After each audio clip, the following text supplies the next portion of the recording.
Hello guys, welcome back to my YouTube channel yes की study. अवे आप success आपका स्वागत करते हैं हमारे इस यूट्यूब चैनल यस के स्टडी पे। मेरे प्यारे बच्चों, आज हमारा विकास का अगला पार्ट है। जो विकास आपका इवैल्यूएशन आपका चैप्टर है, क्लास 12th बायोलॉजी हमारा जो चैप्टर 7 है। चैप्टर 6 के भी पार्ट जितने भी अपलोड किए जा रहे हैं। बाकी चैप्टर 1 चैप्टर 2 बोर्ड एग्जाम 2021 के लिए क्लासेस शुरू कर दी गई हैं। कक्षा 11वीं 9वीं 10वीं के लिए भी क्लासेस स्टार्ट कर दी गई हैं। सभी वीडियो आपको प्लेलिस्ट में मिलेंगे, जाके वहाँ पे सीरीज वाइज आपको मिल जाएंगे। जाके वहाँ पे देखकर एक अच्छा सा नोट्स कंप्लीट कर सकते हैं। आज के इस वीडियो में हम लोग जानेंगे प्रलयवाद या आकस्मिक अकार्बनिक उत्पत्तिवाद। क्योंकि हमने बताए थे कि विकास यानी कि जीवन की उत्पत्ति के लिए बहुत सारे मत थे, जैसे कि ब्रह्मांडवाद और बहुत सारे हमारे ऐसे ऐसे मत थे। तो आज हमारा जो तीसरा मत है वो है हमारा प्रलयवाद या फिर आकस्मिक अकार्बनिक उत्पत्तिवाद। तो सर्वप्रथम इस नियम का प्रतिपादन किए थे हमारे क्यू वीयर ने किया था, ठीक है ना। और इनके साथ ही एक हेकल ने अपना नियम दिया था, लेकिन हेकल का अमान्य घोषित कर दिया था, क्योंकि उन्होंने प्रूफ नहीं कर पाए थे कि यह हमारा प्रलयवाद पर ही निर्धारित होता है, इसलिए उनके नियम को क्या अमान्य ठहरा दिया गया था। तो प्रलयवाद या आकस्मिक अकार्बनिक उत्पत्तिवाद हमारा क्या होता है, तो देख लेते हैं। इस सिद्धांत का प्रतिपादन क्यूवियर ने किया था।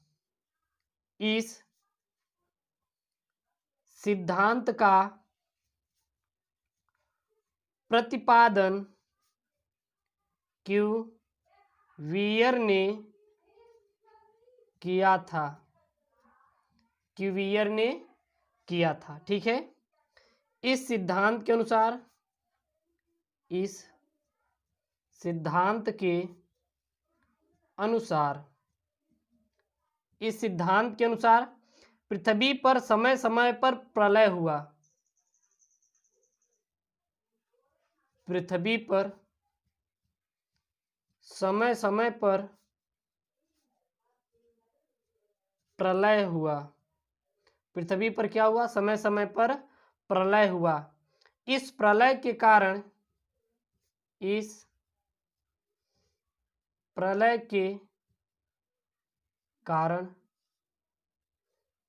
पर्वत समुद्र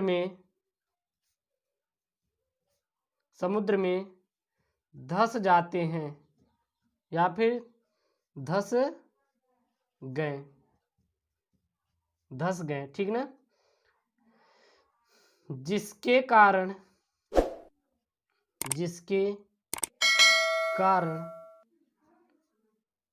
कारण वहां उपस्थित सभी जीव और जंतु प्रलय के कारण नष्ट हो गए। प्रलय के कारण नष्ट हो गए। जो कि प्रलय हुआ और इसी प्रलय के कारण वो क्या हुआ? नष्ट हो गए। प्रलय के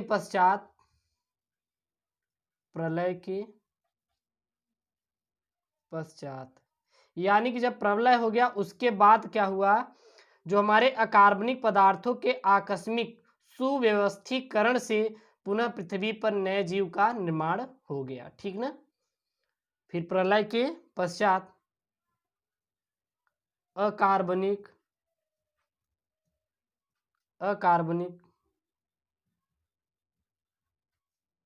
पदार्थों के आकस्मिक सुव्यवस्थीकरण से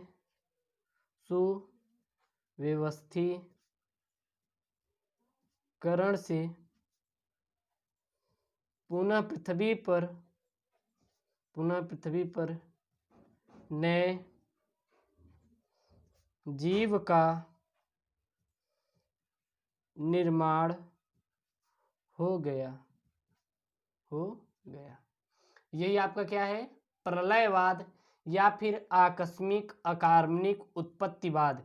यहाँ पे आकस्मिक, अकार्बनिक, उत्पत्तिवाद और प्रलयवाद। प्रलयवाद क्या है कि इस नियम का प्रतिपादन क्यूवियर ने किया था और इस सिद्धांत के अनुसार पृथ्वी पर समय समय पर प्रलय होता रहा है, जिसके कारण जो पर्वत थे अन्य जो स्थल से वो हमारे समुद्र या फिर अन्य कहीं पर धंस गए। और जाहिर सी बात है पर्वत पर कुछ जीव उपस्थित थे और कुछ समुद्र में, और धंसने के कारण वो क्या हो गए, नष्ट हो गए। फिर ये हमारे अकार्बनिक पदार्थों में बदल गए। अकार्बनिक पदार्थों में बदलने के बाद क्या हुआ, इसमें आकस्मिक व्यवस्थीकरण से पुनः पृथ्वी पर क्या हुए, नए जीव की उत्पत्ति हो गई। इसी में एक नियम आया था, हेकल का नियम। इसी में और किसका आया था एक नियम, वो आए थे हेकल। तो हेकल का नियम, हेकल का नियम, हेकल का नियम अगर आ जाता है तो हेकल ने प्रलयवाद सिद्धांत को यंत्रवाद सिद्धांत के नाम से दिया था। किसने, हेकल ने। और इनके अनुसार क्या हुआ था, पृथ्वी पर जीव से अनुकूल परिस्थितियों से नए जीव, यानी कि अचानक ही कोई नए जीवन की क्या हुआ, उत्पत्ति हो गई। तो हेकल ने प्रलयवाद सिद्धांत को यंत्रवाद सिद्धांत के नाम से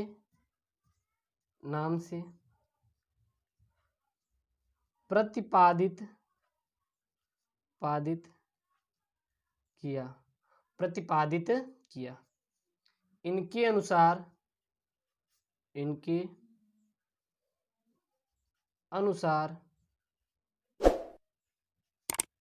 पृथ्वी पर जीव से अनुकूल परिस्थितियों में नए जीव उत्पन्न हो जाते हैं, जिसे हेकल का नियम कहा जाता है। और बाद में इसे क्या ठहरा दिया गया, अमान्य ठहरा दिया गया। तो यहाँ पे क्वेश्चन में लिख सकते हैं, ये क्या हुआ था, तो ये हमारा अमान्य ठहरा दिया गया। फिर बाद में इसे क्या ठहरा दिया गया, अमान्य ठहरा दिया गया। ठीक है ना।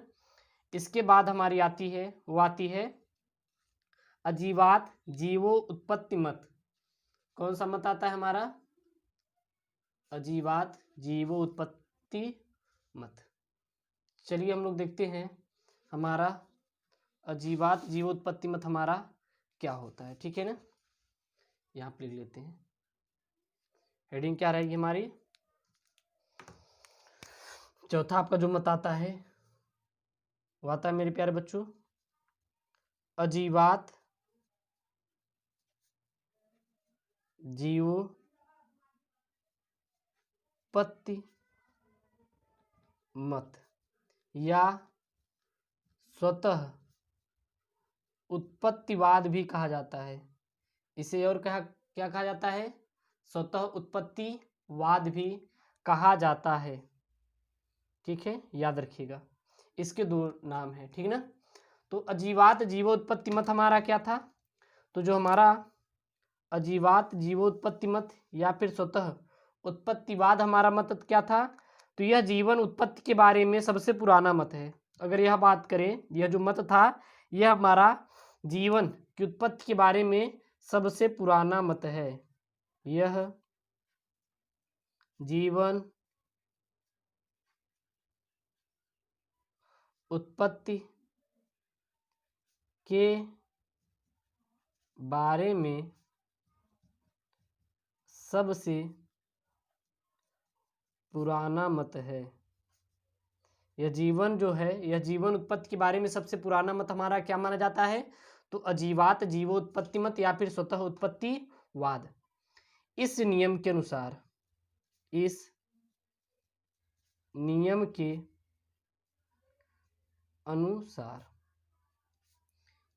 के अनुसार देखें तो जीवन की उत्पत्ति निर्जीव पदार्थों जैसे अपघटित तथा सड़े हुए पदार्थों, कीचड़ इत्यादि से स्वयं व अचानक हुई है। ठीक ना।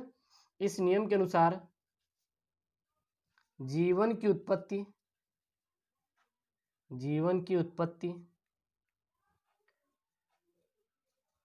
निर्जीव पदार्थों जैसे कि अपघटित तथा सड़े हुए पदार्थों, कीचड़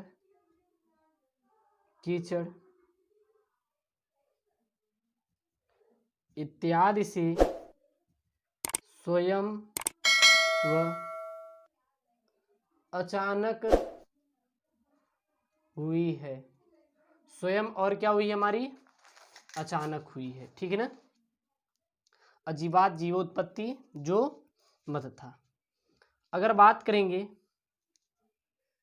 इस नियम का प्रतिपादन किसने किया था, तो प्लूटो, अरस्तु और थेल्स और जीनोफेनिस ने भी किया था।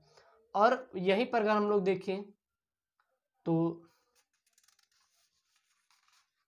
यहीं पे अगर हम लोग देखें तो प्लेटो, अरस्तु, थेल्स तथा जीनोफेनिस के अनुसार जीनोफेनिस के अनुसार देखें तो तालाब में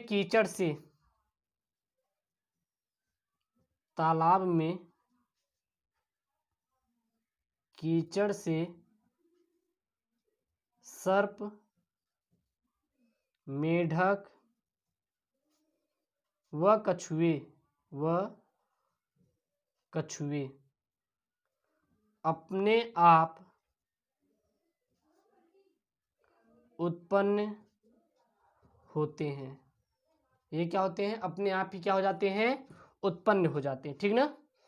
और स्वतः उत्पत्तिवाद का जो प्रायोगिक सत्यापन था वो हमारे किसने किया था? वान हेलमांट द्वारा किया गया था। याद रखिएगा, स्वतः उत्पत्तिवाद का प्रायोगिक सत्यापन वान हेलमांट द्वारा किया गया था। तो वान हेलमांट के द्वारा हमारा इस सिद्धांत को सत्यापन किया गया। अब कहेंगे सर इस सिद्धांत को सत्यापन कैसे किया गया? तो देखिए, जब मनुष्य के पसीने से भीगी हुई गंदी शर्ट को गेहूं को चोकर में बांधकर एक साथ रख देते हैं तो 21वें दिन अचानक इसमें से चूहे उत्पन्न हो जाते हैं। और ये हमारा क्या था? प्रायोगिक था। ठीक है ना। तो क्या लिखेंगे? इसके अनुसार जब मनुष्य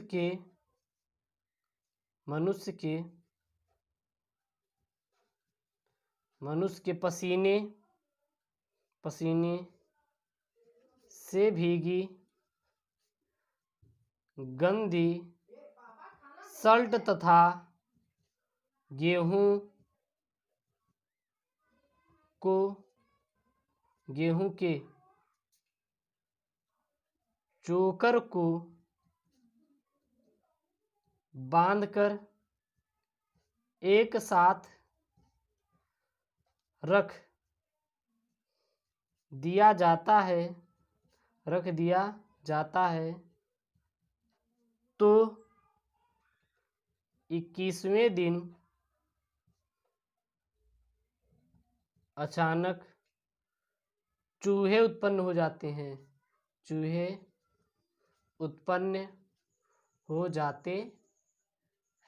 ठीक है ना। और इसे ही हम लोग क्या कहते हैं?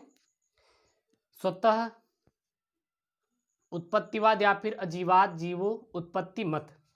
तो मेरे प्यारे दोस्तों यहाँ पे दो मतों के बारे में डिस्कशन किया। ये क्लास 12th बायोलॉजी चैप्टर 7 है हमारा, इवैल्यूएशन विकास का। सभी पार्ट हमारे चैनल के प्लेलिस्ट में, वीडियो के प्लेलिस्ट सेक्शन मिल जाएंगे, जाके वहाँ पे वॉच करके एक अच्छा सा नोट्स कंप्लीट कर सकते हैं। अगले वीडियो में इसके अगले वाले मत को हम लोग पढ़ेंगे।